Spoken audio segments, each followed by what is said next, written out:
Did I break it? Ah.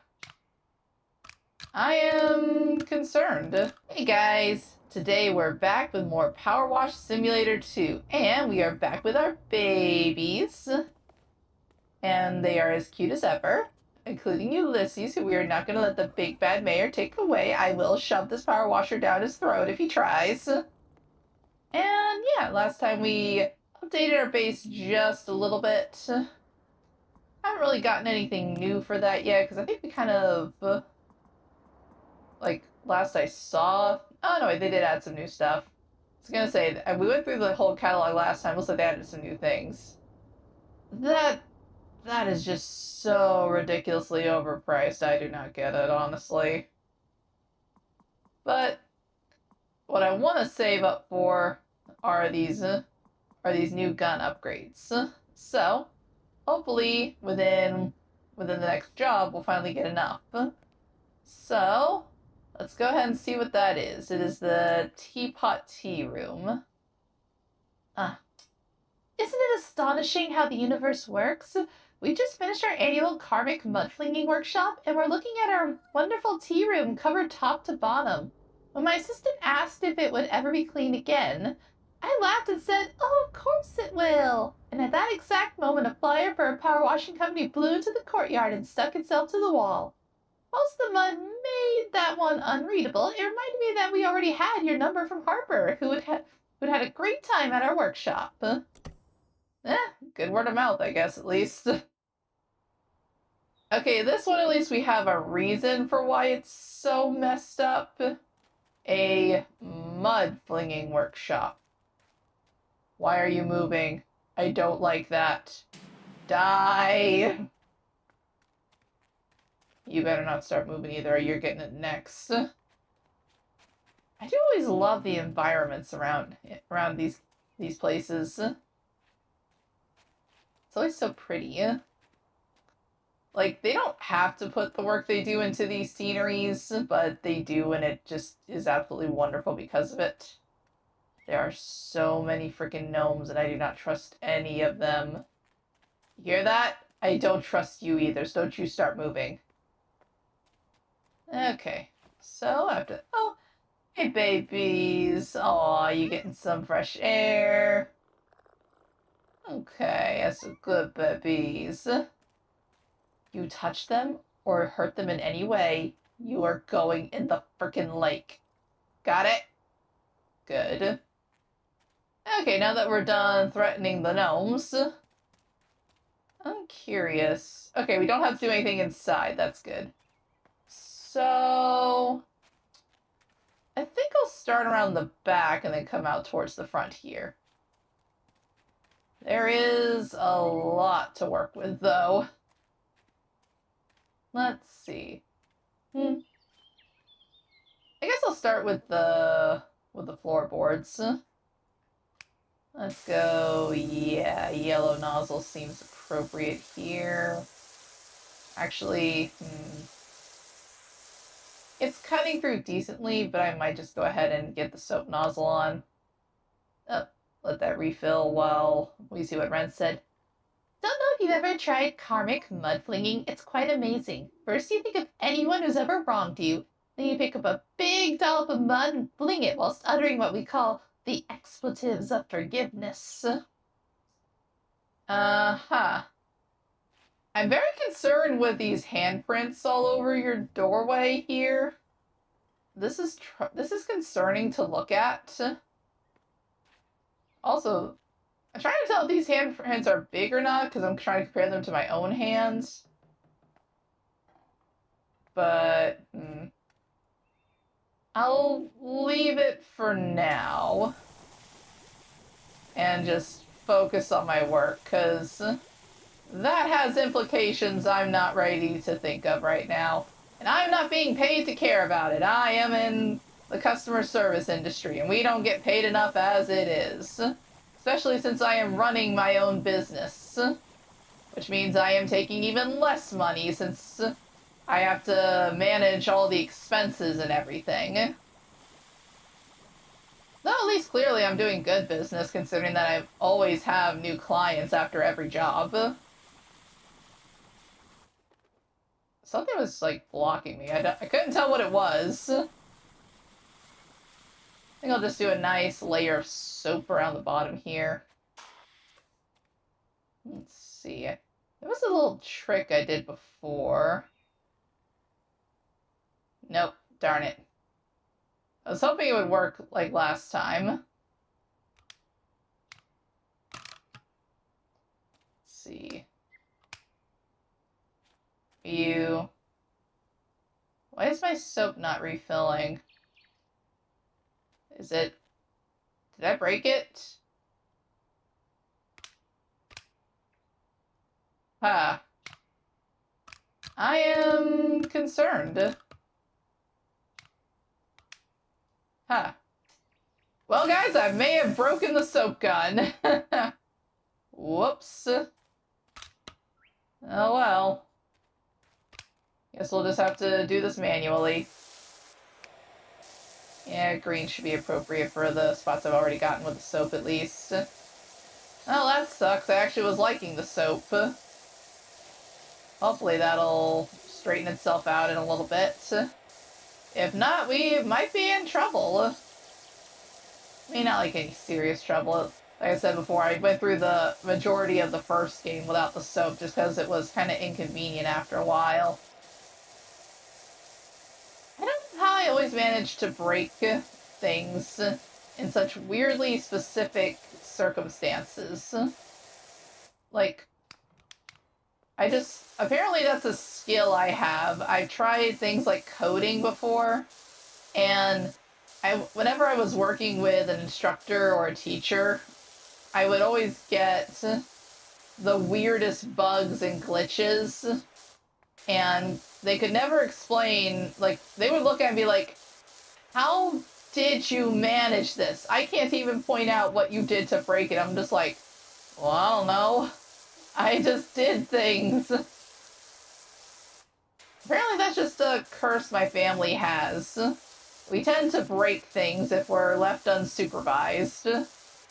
Doesn't matter if you're biological, adopted, or built. That is just the luck every single person in my family has. And I cannot really explain it any other way other than just a family curse. It's like I always tell people, I have to keep myself busy because part of the other family curse is that if we get too bored, we're the reason new regulations or laws get invented. Let's see. Actually, the outside of the rim's not that bad, so it's mostly on the inside. That's good to know. I'll try the soap again in a moment after I've run this for a little while, just to see if it starts filling up again. If not, I might just need to give up on the soap for this episode and hope that it fixes itself in the next one. Because, yeah, this is definitely taking a bit longer to get.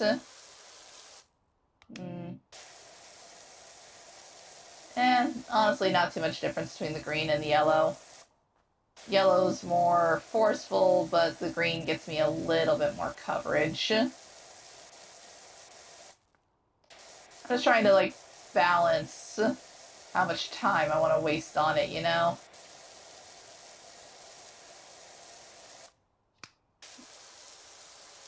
Yeah, I'll stick with the yellow. This seems to be going a little bit quicker. Alright, Gnome, don't try anything funny. You've got a red cap, so I know not to trust you. For anybody who doesn't know, who isn't, like, familiar or up to date with... Oh, I did not realize these were individual parts. Probably have to go back and double check some of the crevices around here. But yeah, a little bit of gnome lore. You need, or really just, like, mythology, folklore, whatever you prefer to call it. Cryptid awareness, whatever. Okay, we got the drain. Yeah, anytime there is any sort of creature, mythology, wise, fae folk, whatever. Anything where it has a red hat, beware. You do not trust them. That is the kind that will absolutely ruin your life, if you even walk away alive at all. Of course, obviously, there are going to be some exceptions to the rule, but in general, if it has a red hat, err on the side of extreme caution. Like, whatever rules are applicable, you follow them. You follow them to the frickin' letter. Or you may not make it out of the situation alive and intact. Okay, I think this last one's just the edging. Yep, there it goes. Alright, that side's good.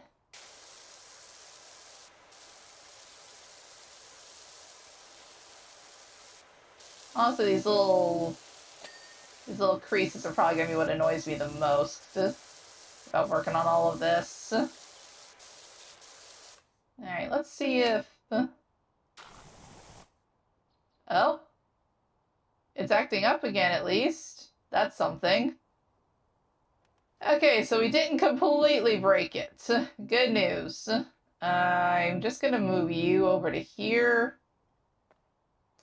Don't try anything.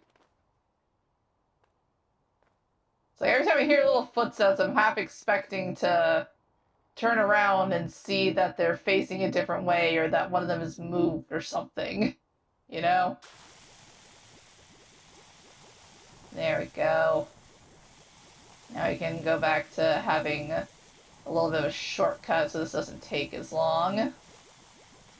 I still don't know what I did that broke the soap earlier, but I probably deserved it, so whatever I did to break it. Maybe it's because I tried to cheat it while it was refilling.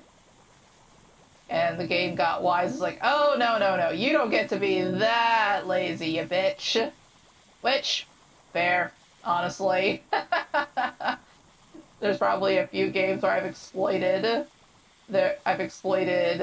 bugs or glitches for my own benefit where if they were sentient, they absolutely would have done that to me.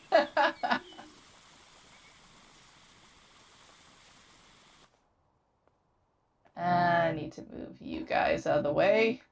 I'm just gonna stick you in the flowers for now. That seems like a good spot for you. Okay, there we go.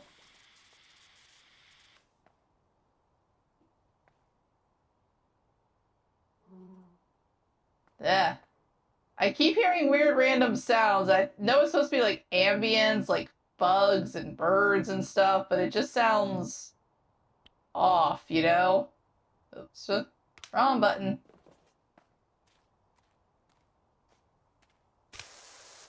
There we go. That's what I was trying to get. And back to rinsing off the soap and hoping that it works again when I change it. Maybe that was maybe that's something was always supposed to do, but it was a bug and it got patched or something. Or opposite, it's a bug that just started up that is going to get patched later. Honestly, couldn't tell you.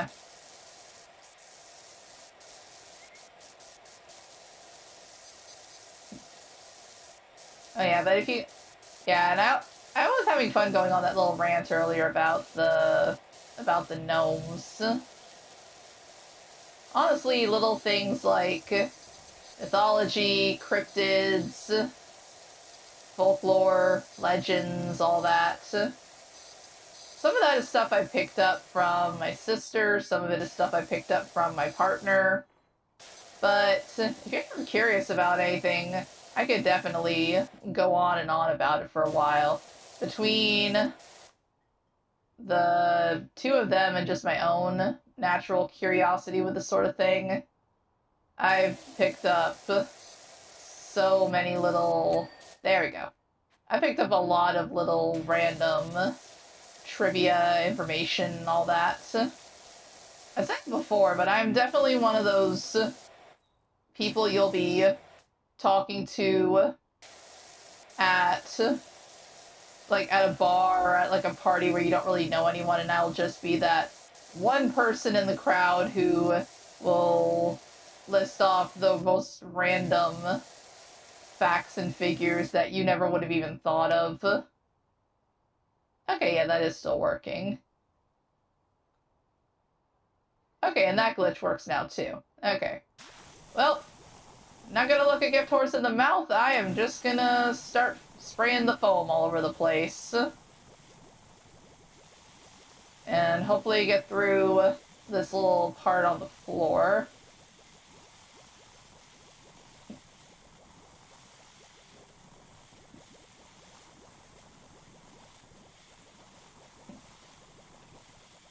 I'm trying to think about any other interesting, like, fae folk, mythology, or anything else to talk about while working on this, because honestly, this is the perfect environment to talk about it.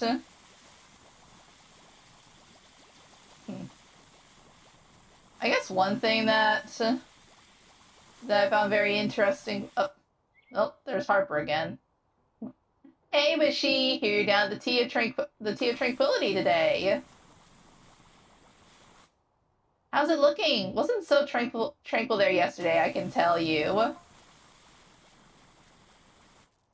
In fact, it got downright feisty.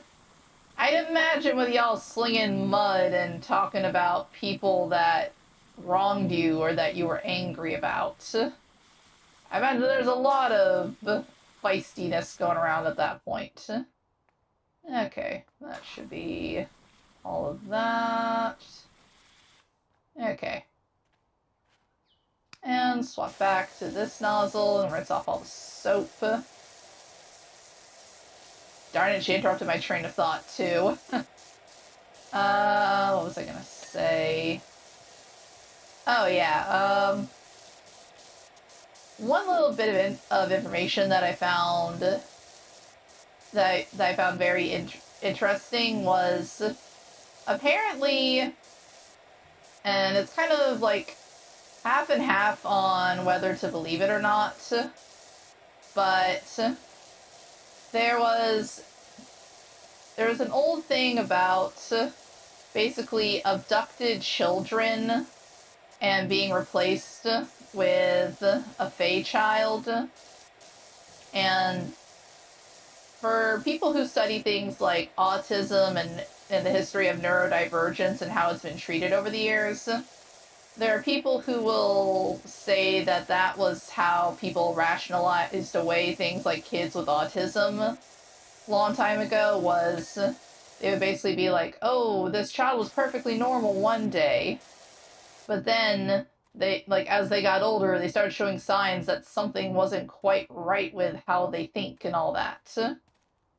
And the reasoning that they gave was that at one point when the child was young, they would be abducted, and basically the human child would be taken by a fairy or a fae, depending on what you prefer and what region, and then they would leave one of their own children in the child's place, basically as like a changeling that assumed the child's form. And yeah, that was just kind of their way of explaining it, and also kind of an excuse for treating these children horribly in some cases was, well, that's not a human child, it's obviously a fae child. And it's debatable even among people who are aware and believe in and knowledgeable and believe in the fae about how often that happened or how often that was true versus how often it was an excuse for people just to be cruel and basically ableist, which was definitely a thing at the time, because even now it is still tricky to get people to recognize... Whoop, didn't I? I just kind of went flying a little bit there. But it is still very tricky to get people to recognize different conditions or disabilities and all sorts of other things, because people kind of suck sometimes. No other way around it. And there definitely are people out there who will take any excuse they can to treat people who are different than them horribly, and it is very sickening. But to go so far as to be like, well, it clearly isn't a human child, so that validates how we treat them. So we can just be as horrible as we want to this child who is different and screams about being touched, or doesn't like certain noises, or talks in a way that we find odd and off-putting. So, that makes it okay for us to treat them this way, because we don't see them as human. And it obviously wasn't. That's very sickening. But it's just one of those things that's interesting to think about. And if any of you have heard those sorts of stories before, what do you think about them? Do you believe in the Fae? How often do you believe that it was a thing of like Fae kidnappings, and how much of it was just ableism and people trying to rationalize things that they had no way to understand at the time? Because like I said, for me, I kind of see it as, because I do very much believe in those things, but I also am very much aware of the history of mental health and how it's been such an uphill battle to get people to accept these things as real, and not just people being too soft on kids or whatever they want to say, because they probably have their own problems that they never got diagnosed, and they think in their mind, oh, because I was fine growing up, which you probably weren't, by the way. But they kind of think, oh, because I was fine growing up, the child should be, so they don't need this diagnosis. So I kind of view it both ways, honestly.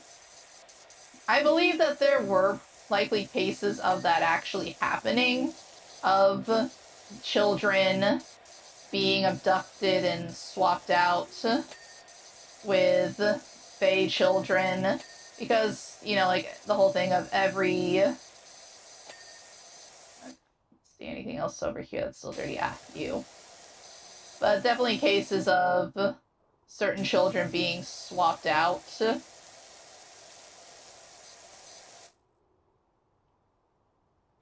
Oh, sorry, I just heard something out, like, away from my headphones. I was like, what was that? And it's just a car beeping that I can hear through my window.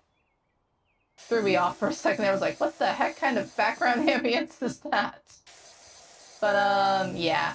I do believe that there are cases where this sort of thing likely did happen, but I absolutely do not believe it was every single instance. I definitely think there were people who heard about things like that and were latching on to anything to excuse the whole thing of, okay, they're all treated as part of the same. That's probably why it's not getting clean. Probably just use this to go up just a little bit. Come on, hit the button. There we go.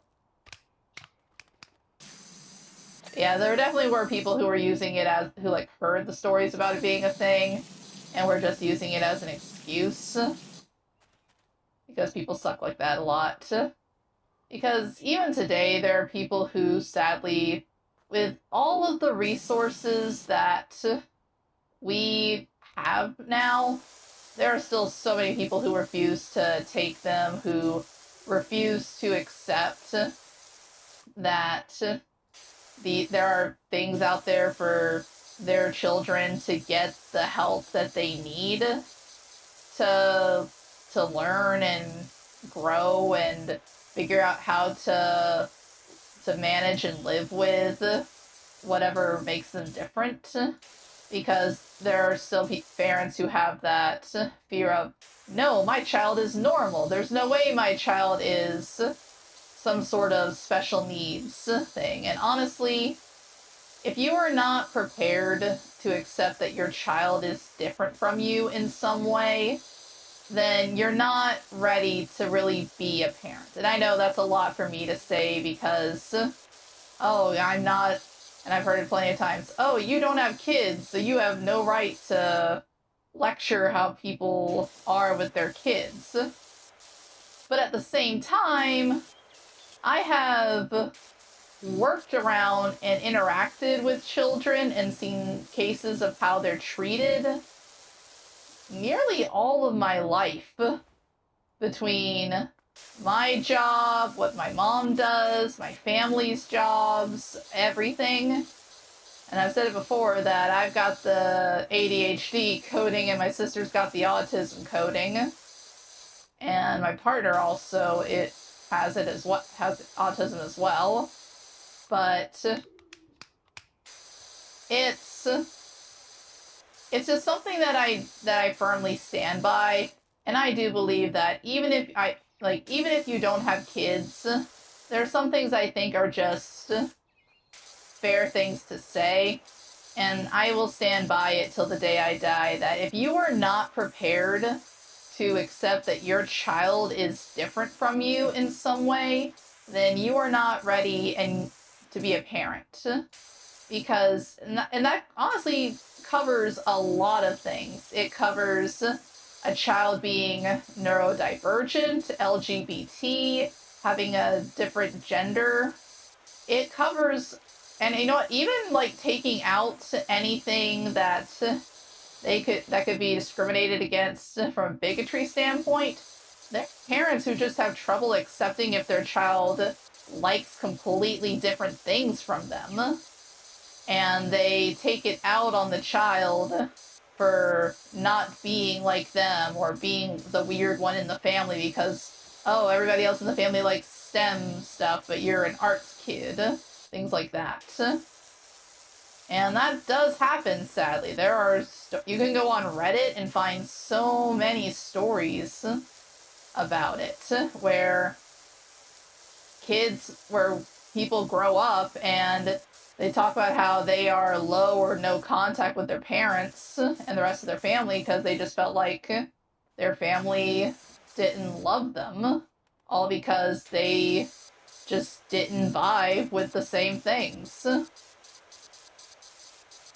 And yeah, your kids are gonna like things that are different from you. Your kids may not be into the same things you're into. They may not, they could still be quote-unquote normal. Heavy quotes on normal, because nobody is ever truly normal. But they might just like something different. And that should be okay. As a parent, you should still love and respect your kid, even if you don't fully understand everything they're into. For instance, my sister and I both really, really like anime. And at first, our parents didn't quite understand it. They thought it was just different kinds of cartoons. But my mom also really likes Voltron. Like, she really, really enjoys Voltron, so she was able to understand, I think, a bit better than our dad did. Our dad was still into sci-fi things, like Star Trek is a big thing that he and I bonded over. We used to watch, we would do Star Trek marathons sometimes, just because it was fun. And nowadays he's got full box sets that my sister and I have given him as different holiday presents.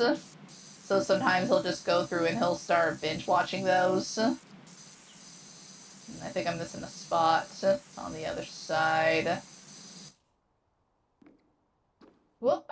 Yep, that was. Oops, wrong one. But yeah. Our mom definitely was the one who got into anime and understood it a little bit better than our dad did, but he still never judged us for it. He still loved us just the same. He may not have always understood our interests, but he would put up with it and he would watch it occasionally with us. Oops. To be fair, 95% of it was due to this huge fella from the boonies. Honestly, you should have seen him. He had the silhouette of a Sasquatch and the karmic footprint of an angry wasp. Okay, I was not prepared for that comment. That was pretty funny. But, yeah, so, yeah, our dad didn't always understand it. Our mom understood it a little bit better, but they still, like, never held it against us. The only thing that our mom somewhat playfully held against us was that my sister and I liked SpongeBob before, and she hates SpongeBob with a burning passion. She would always refer to him as the evil sponge. But she didn't think any less of, she certainly didn't think any less of my sister and I for watching it. She would just come into the room if we were watching and be like, "No, the accursed sponge!" And, like, do crossing signs playfully before turning her head away, or hissing and stuff like that. Like, she understood that we were gonna like stuff that she didn't always like. One thing I did agree with, though, that was a parenting style that she had with my sister and I, is that she kept up with what we were watching while my sister and I were still in the early days of our programming. And she would watch it with us. She may not watch all of it with us, but she would still keep up with what we were currently, like, what our current fascinations were, and would watch it with us sometimes. And sometimes she would find stuff she liked. Like, she approved of us watching Dragon Ball. That was a really fun one, and she thought it was interesting. But then there would also be things like SpongeBob, like I said before, where she absolutely she did not like it.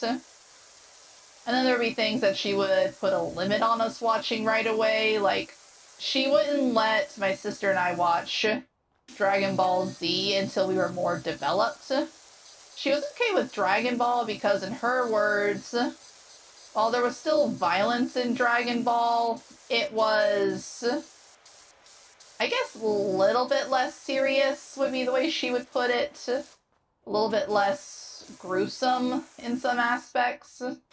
Whereas Dragon Ball Z definitely felt more, like, higher rated, more mature. Oops, did not mean to hit that one. Oops. There's so many buttons to get through. There, I was trying to get that one. Okay, flower bed's good. Okay, I think I want to... Whoops, did not mean to do that. I think I want to go around and get the rest of the bottom part here before I move on any further that direction. Yeah, that would be the sort of thing where she'd be like, okay, no watching this right now until you've gained some more knowledge and maturity. Which I think was honestly fair. Now, it's not to say we didn't still sneak and watch it plenty of times. We absolutely did, because, rebellious phases and whatnot. And then, like I said, she would still find other things that she honestly just liked herself, too. Like, Avatar: The Last Airbender was one that she really enjoyed watching with us, and we would always binge and watch new episodes of that together. And that was a really fun bonding activity with us. Our dad, he wasn't always into the animated stuff, but there would be other things that we would find to watch together with him, and we would just have a good time. For instance, one thing that we got into recently when we were all hanging out for Christmas the other year was a YouTuber named Mark Rober, because, like I said before, my dad likes sci-fi stuff. And anybody who doesn't know, Mark Rober is an inventor, engineer, who has a YouTube channel. And he builds things like glitter bomb, like really advanced glitter bombs and stink bombs and stuff like that. And then he also does things like just basically different engineering feats that are really cool to watch and see the complete process of coming together. And my dad, because he likes science and engineering and all that, I said before that he's worked in metal fabrication and was the one who designed my body, he found that really interesting, and we binge watched several episodes of that with him. Or like he and my sister, they're the reason why I know a lot of just random historical facts, is they're both really into history. And they enjoy those sorts of shows. Did I lose my access to get back up onto this thing? Possibly. Oh, wait, if I pick it up, that actually resets it. That's good to know. There we go. I just want to get high enough to get this window. But yeah, he and my sister like watching those history or how it's made, random fact type videos on the History Channel. And sitting there and watching it with them is how I've learned a lot of random facts about the world.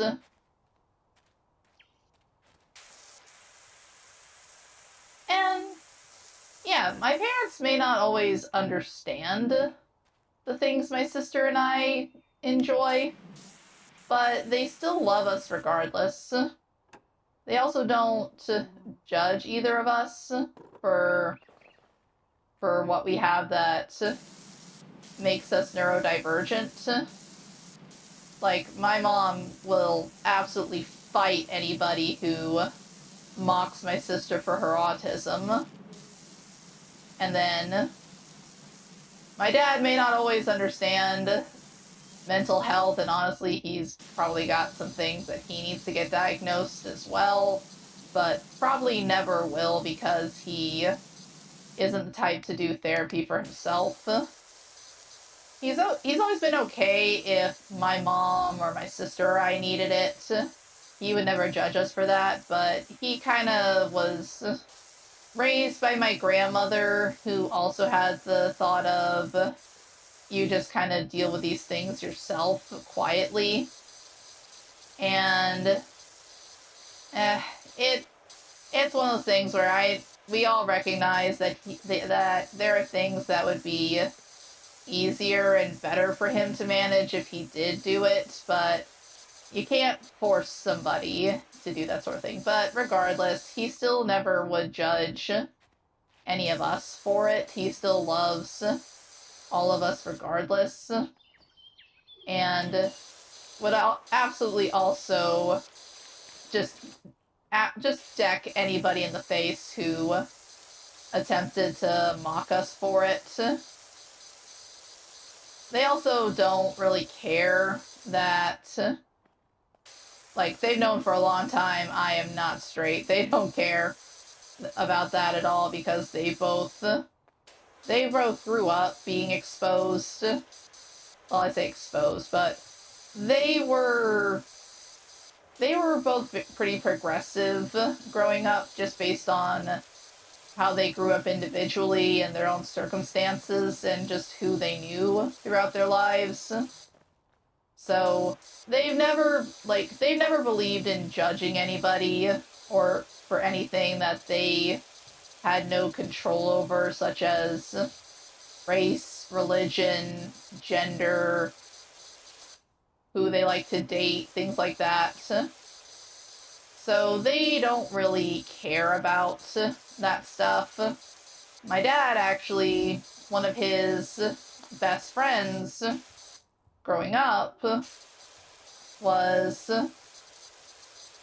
African American, and he spent a lot of time at that friend's house hanging out with his mom and all that, and she was pretty much like an aunt figure to him, and he had mad respect for that woman.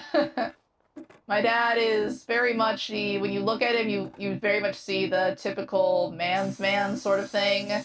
He likes drinking beer, watching football, and all that, but he absolutely drinks his respect women juice. He does not agree with sexism in any way, and if anyone ever tried to imply that they were better than me, my mom, or my sister just for having a dick, pretty much, he would call them freaking idiots.